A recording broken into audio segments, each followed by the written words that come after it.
In a speech that went down in rock and roll history, David Bowie killed off Ziggy Stardust, his most iconic creation, in front of a disbelieving audience. Now, 50 years on, fans will finally get to see the entire legendary gig at London's Hammersmith Odeon in a new digitally restored film. The July 1973 concert was the last to feature Bowie's band, the Spiders from Mars, Mick Ronson on guitar, Trevor Bolder on bass and Mick "Woody" Woodmansey on drums, along with a cameo appearance from legendary guitarist Jeff Beck. But for Woody, the film brings up mixed feelings, not least as he had no idea Bowie was going to break up the band. "We were really hot.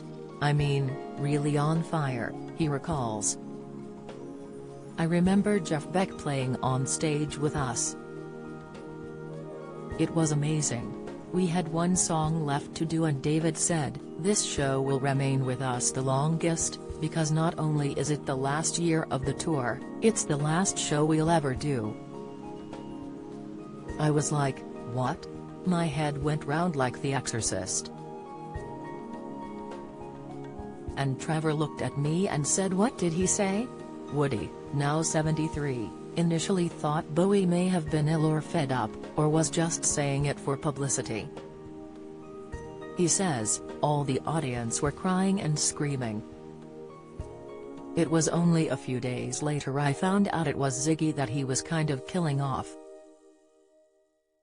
We'd spent all this time building this whole thing up. And then bang, he just dropped it. So it was pretty hard and I was immersed in a black cloud for a couple of weeks."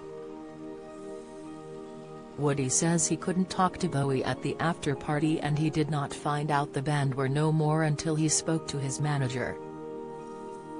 Of the new film, he jokes, "Oh good, I just got sacked in front of 2,000 people and now I'm in a film."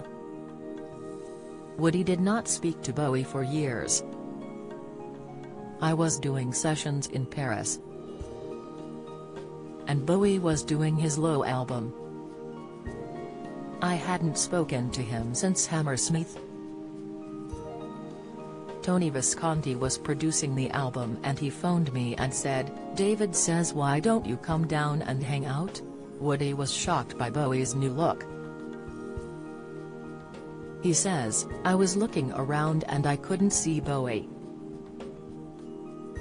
And then I saw this guy with ginger hair, a beard, a check shirt on with baggy jeans and hiking boots. I just went bloody hell, I didn't recognize you." He says Bowie thanked him for the thrill of a lifetime for being part of the Ziggy journey and the pair made up. "It was like closure," he admits. Jeff McCormack, a pal of Bowie since they were 8, was a backing singer at Hammersmith. He told Mirror he was in on the Ziggy secret, and felt guilty because of it. He says, "It was mainly for commercial reasons and there was a dispute between his management, the record company and publishing company. But also David was 26 and he wanted to get into something else."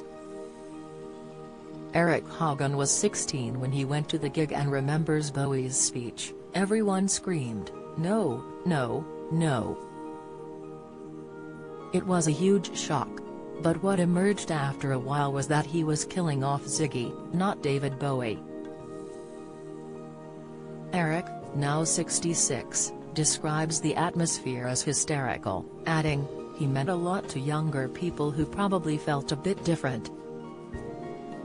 The original film of concert came out in 1983 but did not include the full set including Beck's performance. Producer Ken Scott, who worked on the Rise and Fall of Ziggy Stardust album, says Bowie, who died aged 69 in 2016, would find the film very funny. He explains, "Ziggy is what rocketed David to the first plateau but he continued on. It was such a short period in his life but it's the one that's talked about. The event in Apollo Hammersmith, formerly the Odeon, will host the global premiere of Ziggy Stardust and the Spiders from Mars, the motion picture on July 3. The film is being shown in over 1,000 cinemas worldwide in July. DavidBowie.com